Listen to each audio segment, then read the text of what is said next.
Happy Friday, everybody. We're coming to the end of the day of the second day of the event, and I am very excited to introduce Jessica Katz in a session that will lead you on a path towards recognizing where boundaries exist, how to manage your emotions when they're crossed, how to make space to help others when their emotions create unpleasant reactions, and teach you skills for making solid requests that get results. Let's hear her out on creating boundaries, practicing curiosity, and making requests. Jessica, thank you very much. Thank you, Coca. I appreciate that introduction. So before I start sending my slides, a little bit about me, some background knowledge. I've been in Agile coaching since 2014 and have found a deep passion in helping people work better together, getting out of their own way so that they can achieve results together. The presentation you're about to see, I typically do live and in person, and I've altered it for this environment. So I'm going to ask that you use the discussion forums heavily and the live Q&A heavily so that I get some interaction, because I can't see any faces, so I have no idea if this is landing for you. So please lean into using the live Q&A and discussion forum options on your portal. So with no further ado, let me go ahead and share my slides and we'll get started. Okay. So, a little bit more about my background. I am a reformed boundary crosser, and I'm now striving for deeply embedded consent culture in my life and work. And we're going to talk more about consent and how that plays into this. The reason I have been known to cross boundaries is that I'm very good at seeing the chinks in the armor or the little weaknesses in people's logic. I'm really good at that, which means I have a tendency to ask really hard questions at really inopportune moments. And I've been working very hard over the last several years, more like a decade now, to rein in this behavior. To that end, I want you to know that though this is going to give you some tools and techniques, we are, if this is the first time you've thought about boundaries and curiosity and requests and the way they play together, this is a long journey. It is not a short journey, and it is something to strive for and maybe never achieve, much like Agile. The activities that we would normally have are going to be slightly more introspective than they are going to be interactive. But I'm going to give you as much opportunity to think through things and discuss with one another what you're observing as we go along. My intention today is to raise your awareness about boundaries, where they are and what they are, give you tools to manage your emotions when your boundaries are crossed, help you navigate when someone else's boundaries are crossed, and then be able to tell the difference between a request and a demand. This intention means I'm stretching your awareness of self, and that can be uncomfortable. So my ask of you is that you lean into the discomfort just a little and take small steps outside of your comfort zone into the stretch zone without going too far and creating panic for yourself. All right. So let's start with a little thinking exercise. So what happens when we meet? You're at the grocery store. You're in line 6 feet away from the person in front of you. Another person comes up behind you, standing just a foot away. You turn around and they aren't wearing a mask. What do you do? So feel free to use that discussion forum. What do you do in this situation?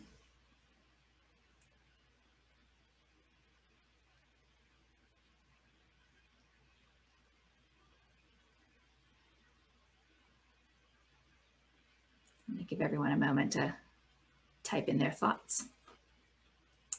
All right, change the line. Ask them to step back.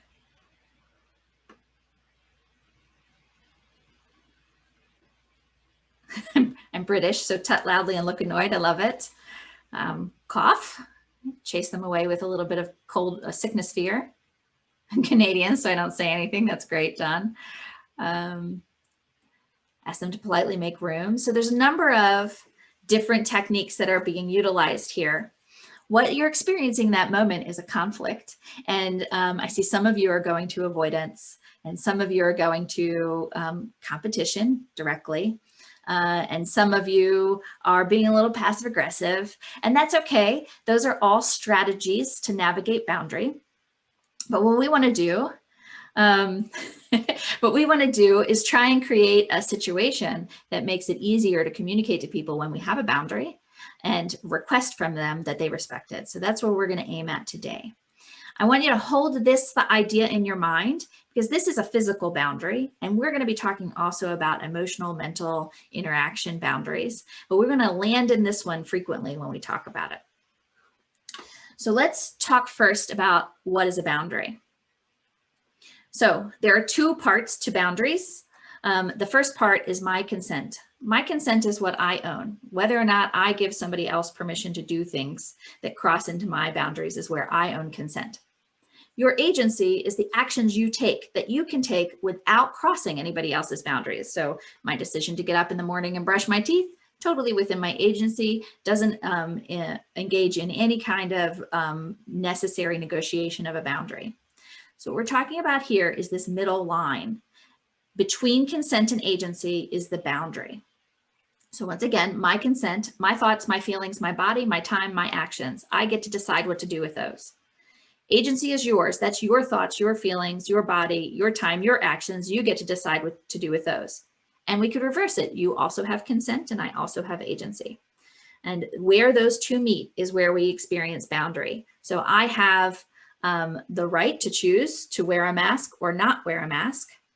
But when I do so, I invade other people's opportunity to consent to potential exposure to this disease that's rolling around our world right now, right? So that's what we're talking about between those two things, my consent, your agency. If you have any questions about that before I move on, this is an important sort of thing to land. So if you have any questions, please use the live Q&A to toss a question out. I'll give just a couple minutes for that. I'm seeing some comments come through too, which is great. Shane, you're right. Context does play a big part in how you approach things. You have to think through consequences. One of the things we're seeing here in the United States, and I'm in the southeast of the United States, is a lot of anti-maskers, and they get really volatile, can get really volatile when faced with confrontation. So, you know, whether or not you feel safe confronting somebody might have to do, like, I'm only 5'2". If I was standing in line in front of a 6 foot something large man, I might not confront them. I might switch lines, right? Okay. All right, so you get the idea. When your consent is confronted, that's an option too. I may choose to take my agency elsewhere, right? So, so that's something else to consider. All right, so let's talk about what consent really is. Consent is something, so this particular image and acronym comes from the Planned Parenthood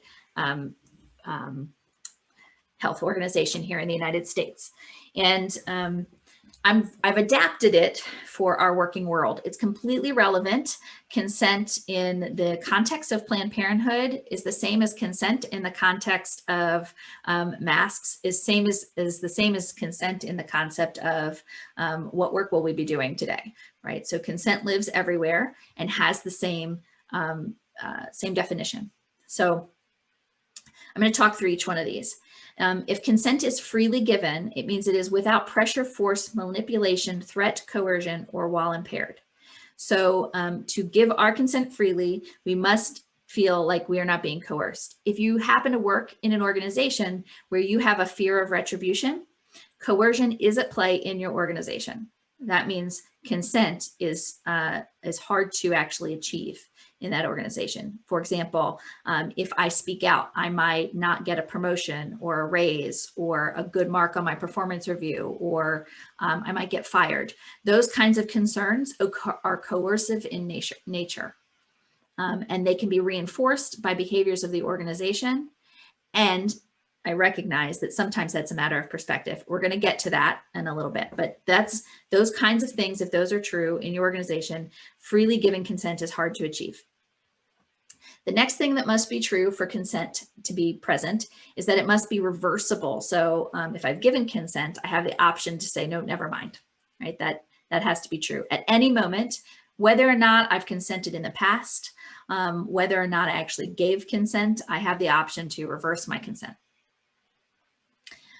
So for example, if your boss or a colleague comes and says, hey, would you do this work for me? And you said yes, and then realized you don't actually have time to do that work, and you came back and said no, that would be an example of reversing consent.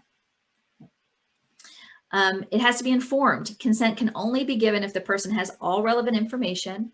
Withholding information or outright lying invalidates consent. So what we're talking about there is transparency. And transparency is a deeply held concept in Agile. We must have all the information necessary to make good decisions. That's really what we're after in informed.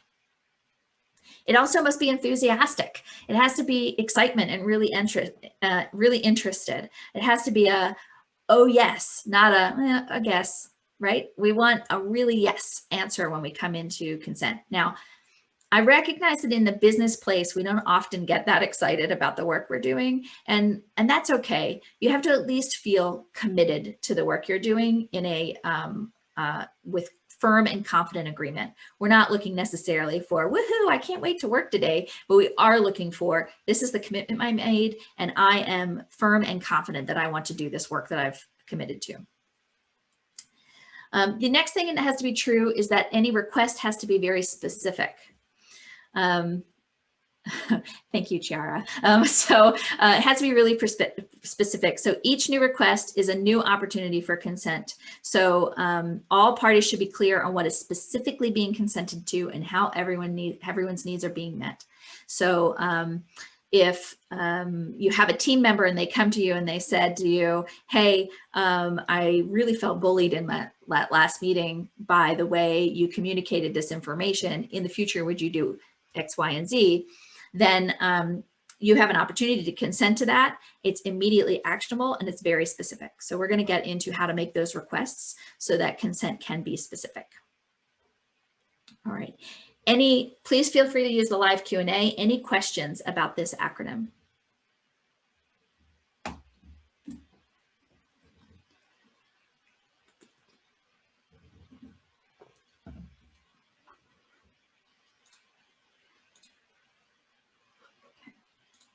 All right, so moving forward, I have a question for you, and here, please use the discussion forum.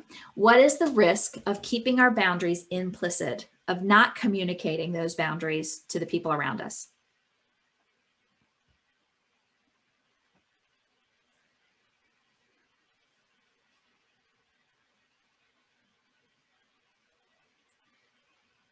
Okay. Get walked over. Frustration, misunderstanding, misalignment, explosion.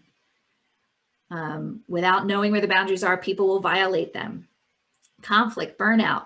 This is great. So you already know what it means not to have these. And the ultimate consequence of not having explicitly communicated boundaries is a lack of trust. We lose trust. And once we lose trust, it's very hard to work together. Personally or professionally, it becomes very hard to work together. So communicating boundaries is the responsibility of the person who has them. So if somebody is crossing my consent line, it is my responsibility to say no, or to say no, not this, or a different way, and to communicate you've crossed a boundary. It is also the responsibility of people with agency to check for boundaries before taking action. So both parties are responsible in the act. Do you consent to this action? Yes, I consent, or no, I don't, or here's another alternative, right? That's what we're talking about when we talk about making these explicit. Here's what happens in our brains. So this T model comes from cognitive behavioral therapy, and it's a model that is used to help us understand the internal programming that creates our actions and reactions. So if we go back to the mask example, somebody showed up without a mask. You don't have to type this in discussion forum unless you want to, but what, Francesca, I see that question. I'm going to hold that. Coca, I know you're paying attention. If you'll pull that question out as something to talk about later. that would be great. So when we think about the mask example, the first thing that happens, you're standing in line at the grocery store, somebody walks up behind you, they're standing close and they're not wearing a mask. You probably had a thought that showed up about them, right? Maybe it was, man, they're super irresponsible, or what a jerk, or boy, don't they know the science, maybe they're an idiot, right? Those kinds of thoughts showed up in your head. Following those thoughts, you had an emotion. And you might be frustrated, irritated, disgusted, annoyed, angry. Any number of emotions could show up if you were the mask wearer and a non-mask wearer showed up. This can happen in the reverse too. Non-mask wearers can look at the people wearing masks and have all those same emotions for different thoughts. But that's the idea. You had a thought, this person's an idiot, and I'm angry about it. You have an emotion, and then you choose action. Some of you chose actions that were to confront. Some of you chose actions that were to move from the line. Some of you might have been combative about it. Some of you might have been soft about it. But those are the actions you chose. They weren't necessarily based on that person's choice not to wear a mask and show up in line very close to you. They were, however, based in the thought you had about them and the emotion you feel about it. Some different thoughts that might show up is, oh gosh, now I'm at risk. And the emotion you're having is fear. So it could be an entirely different set of thoughts and emotions. Right. So, so what we're talking about here is essentially you're igniting your emotion center. Your amygdala gets ignited. It says, oh, there's this situation. And I've had a situation like this before, or, hey, that's my boundary and they're not allowed to cross it. And now I'm on fire. And maybe that fire doesn't happen right away. Maybe it happens between emotion and action. Gosh, it's so frustrating that I have to state my boundary, that they wouldn't already know to wear a mask, right? That might show up there. It could show up anywhere in this process, but you're essentially getting ignited. You're becoming on fire. So, the therapy community might say you were feeling flooded. Right? So that's another word for talking about the emotion that shows up. And when we choose action, we're choosing action based on the emotion and the thoughts we had, not based on the action of the other party. So how do we get ourselves not on fire? So I know I'm talking to a more international audience. This is the model I was taught to deal with fire when I was younger. You stop, drop, and roll. So we do things like stop and notice the emotion that is happening. So the very first thing we need to do is go, what am I feeling right in this moment? Am I feeling frustration, anger, sadness, fear? What is that emotion? And notice what's true in your body as well. Like when I get angry, I tend to clench my fists. But when I get scared, I tend to fold in. My shoulders tend to fold in, right? And I get a little palpitation in my heart. So those are some physical things you can look for. That's the stop. We're going to stop. Now we drop. If it's too much, we can walk away and ask for a timeout. So in the case of the mask, we saw several people go, I would just pick a new line. That's essentially what you did. I'm not okay with this situation. I'm going to remove myself from it. You can do that in work too. Let's say you're in a meeting and somebody is really strong in their language and it feels intimidating, or they've asked you to make a decision and it makes you feel fearful in that moment because you're not sure what the risk is of making a decision. So you can say, hey, I hear your request, or I am in this moment, I'm feeling, so I have some reactions, I have some thoughts, I want to sort them out before I continue this conversation. And you can choose to leave the conversation to get yourself together. However, if you stay away and never resolve it, then you're allowing it to fester. And that's when we get to explosions later. So we want to commit to coming back to that conversation later, do the work, figure out what's happening. And rather than reacting from our emotions, we're going to understand them and then choose how we want to act instead of letting our emotions choose our actions for us. And that's really the rolling space, right? You're going to really roll with your inner self and listen to what your emotions are telling you. Emotions are not bad. There are no negative or positive emotions. They just are. And how we respond to them is where the weight of them becomes. So I like to use the word heavy or light emotions. You know, fear and sadness and anger can feel really heavy and and all consuming, where happiness and joy feels light and uplifting. So we're really going to shift that language away from negative and positive emotions to heavy and light. And when you have those emotions, they're telling you something really important. Your brain is signaling you with an emotion that something's happening inside that you should know about. So we're going to roll with that and really understand it. Here's what rolling looks like. The first thing to do is to know the facts. The only fact we had from the example we used in the beginning is a person walked up, stood close to you, foot away, and didn't wear a mask. That's all we know. We don't know if they're male or female. I didn't offer that in the example. We don't know if they're male or female. We don't know if they have a health issue. We don't know if they've been exposed to COVID. We don't know anything, right? All we know is they showed up without a mask and they stood really close to you in line. That's it. Those are the only two facts. Everything else is a judgment. So that's what we want to pull out. What was I thinking about this person as a result of that judgment? And then what did I feel? And you tease all of those things out. Now, if you're in line at the grocery store, that may not be the best time to do it. But if you're working in an organization and you've committed your time for their pay, and you have to spend 40 hours a week with a bunch of people that you work with, and you're running up against the same emotion over and over again, particularly if it's with a troublesome colleague, then it's worth the time to really tease it apart. What are the actual facts? What am I making up in my head? What are the emotions I'm feeling? Knowing those three things is essential to the next steps, which is getting curious and getting your requests clear. So let's move on to curiosity then. So now we've rolled with ourselves. We've dropped, we rolled. So now we're rolling in with our own stuff and we've put that up. I recommend writing it down when you do it to really journal it, or type it if you prefer, in some way that helps you get your thoughts in order. Now we're going to say, okay, these are the thoughts I had about a person. I thought this person was an anti-science nut, right? They showed up without their mask on. I thought they were an anti-science nut. And that's certainly in the United States, part of the dialogue that's happening. Those are the things I thought. So the first thing I want to do is replace that fear of the unknown with curiosity. What else could be true of the other person? They could have a health problem, a doctor affiliated health, a doctor recognized health problem that prohibits them from wearing a mask. That could be true. They could have had COVID in the last 90 days and they're no longer at risk of carrying it or getting it. I don't know that to be true. Some of the science has said that. We're all working that out, right? But that could be true. They could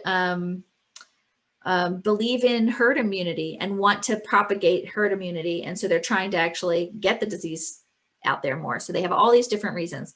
Whether or not I agree with their reasons or not, I'm giving them the benefit of the doubt. They're not out there to do harm. Let's assume they're trying to do well. They're trying to solve a problem or solve something that helps.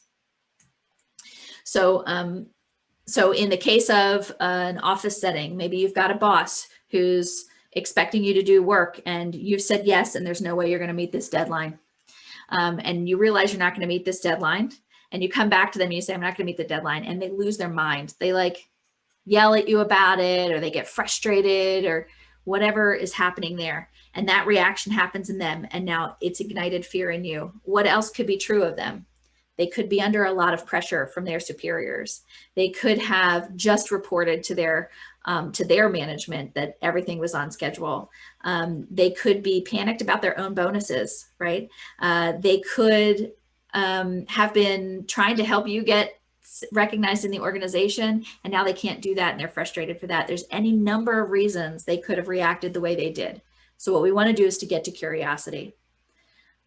Once you've stopped, dropped, and rolled, and you've really rolled with your inner self and thought about curiously what else could be true, the what else could be true question helps you reframe your thoughts so that you recognize you're making assumptions.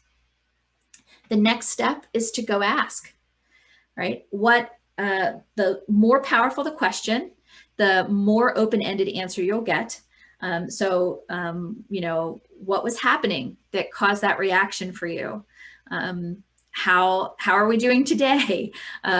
What can I do to help communicate around this and the rest of the organization? So you're really going for what and how questions instead of, these kinds, the did, can, will, which, or when, where, who questions. These less powerful and these when, where, who questions are intended for understanding the context, where what and how is a catalyst option to receive information in an open-ended way without judgment.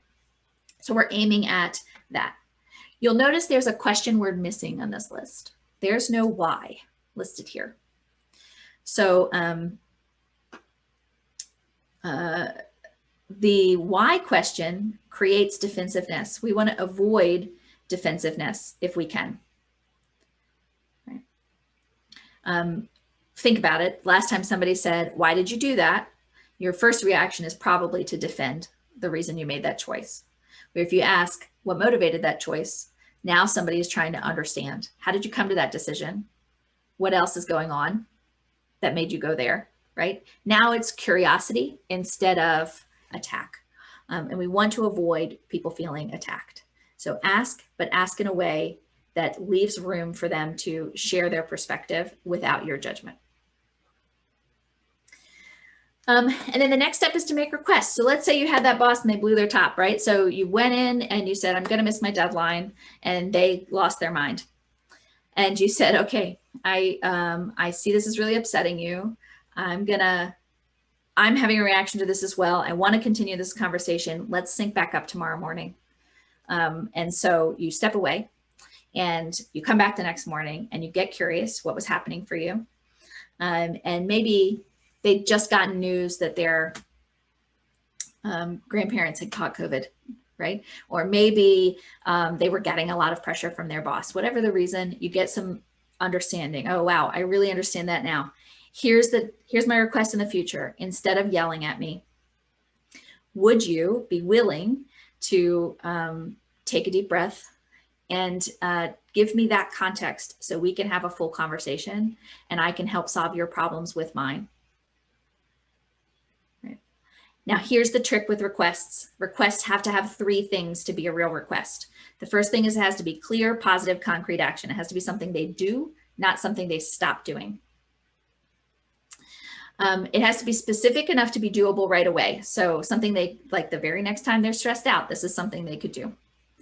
And the other person has to be able to say yes, no, or counter offer without fear of retribution from you.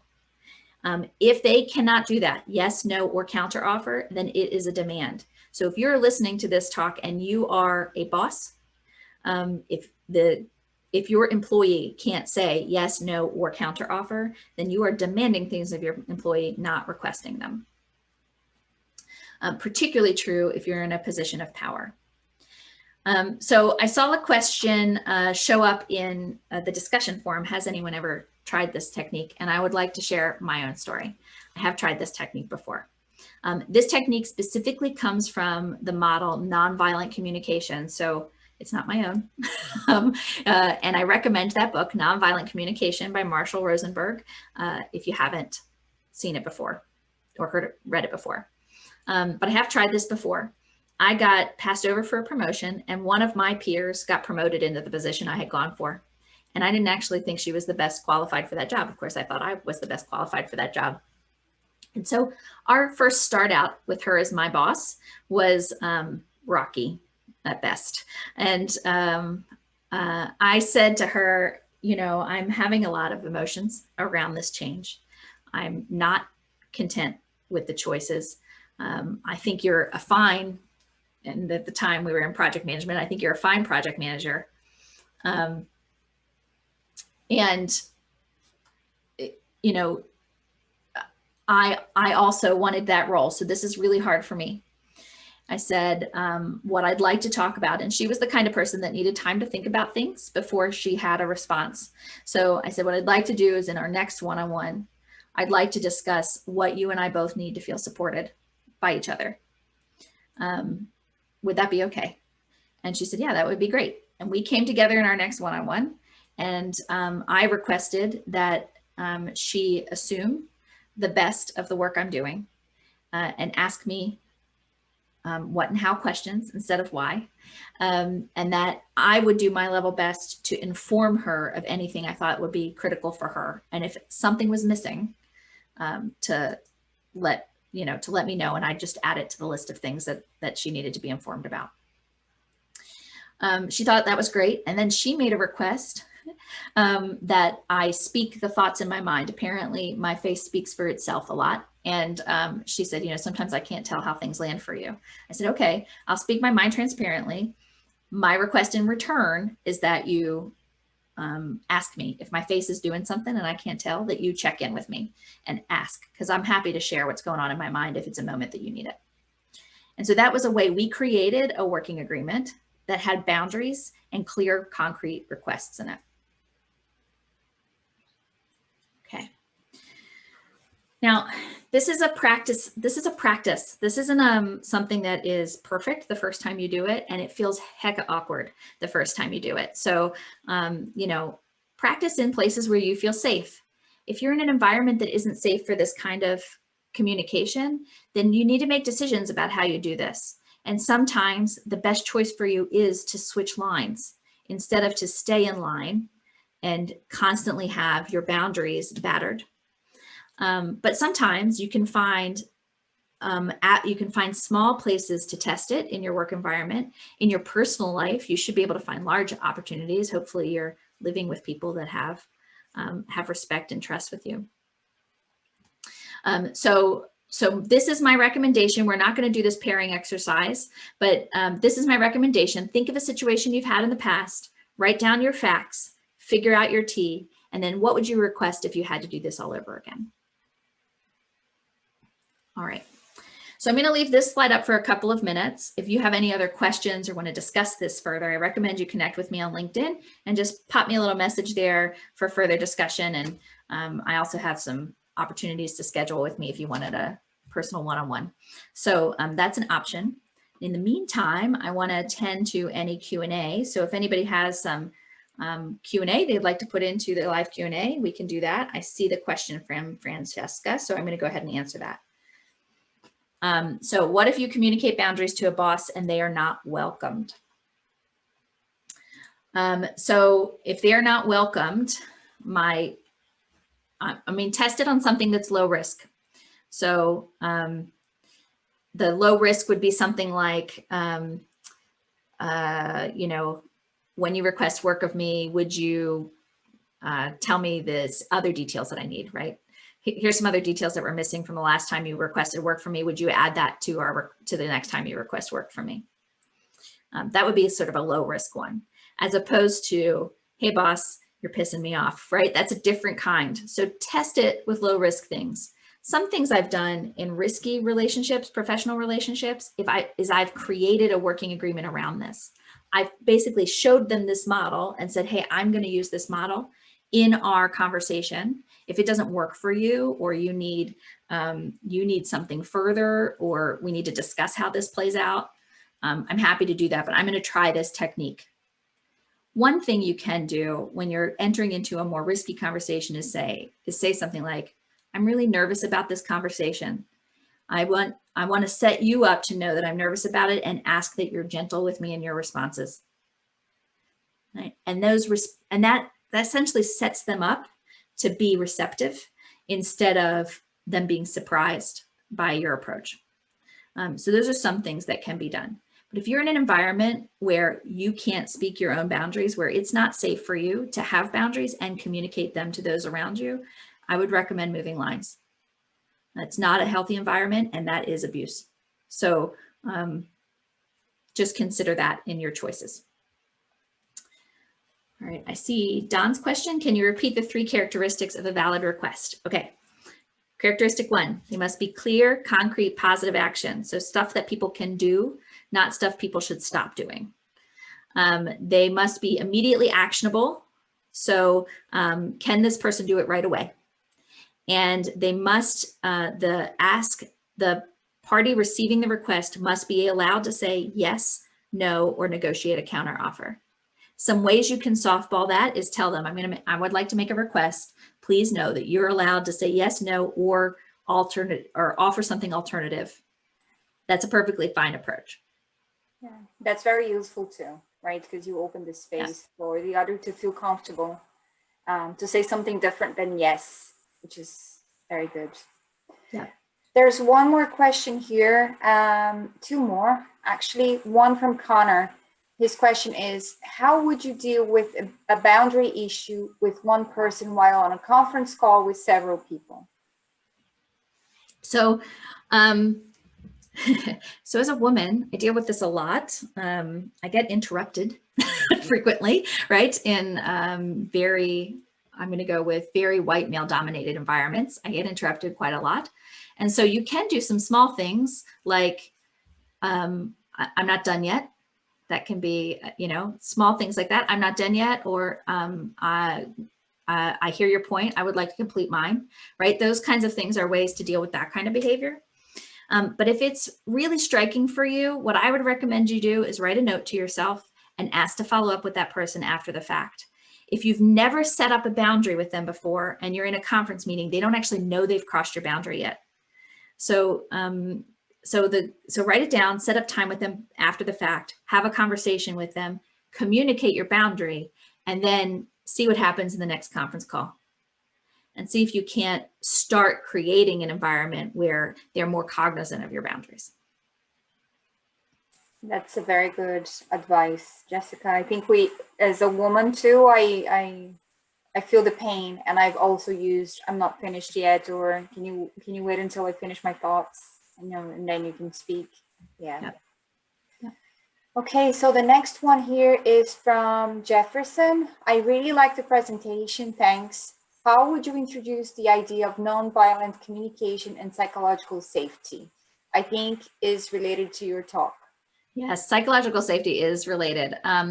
If you Google's Aristotle project, that whole sentence, Google's Aristotle project, into Google, you will find their report that talks about psychological safety being the number one thing for success on teams. There are many other factors, but that psychological safety is the number one thing.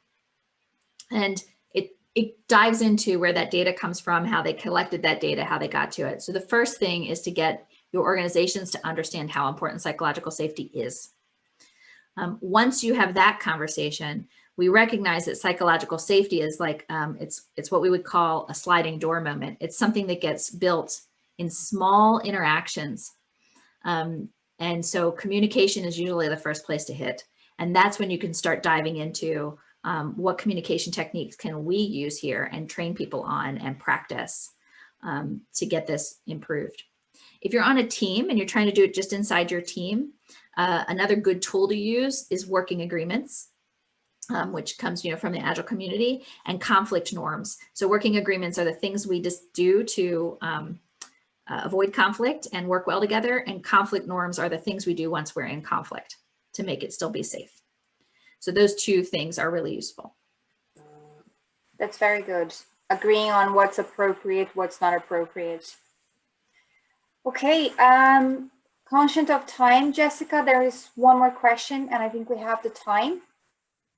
How would you deal with someone who thinks your boundaries are unreasonable? Okay, so my tongue-in-cheek answer to this is go get therapy with them. It's time for couples therapy, right? But that's not necessarily the best answer in a work environment. So the thing is that your boundaries aren't up for negotiation. They're yours. My recommendation here is to get more and more firm. And if they are continued to be overrun, then you have to have different discussions with management and HR. Yes, agreed. That's not an easy scenario to be in, but no. it happens. Yeah, it does. And Ed, that's a big thing to unwrap, but that's essentially what we're after. People who don't respect your boundaries, they don't get to negotiate your boundaries for you. Those are your boundaries, you own them. Yes.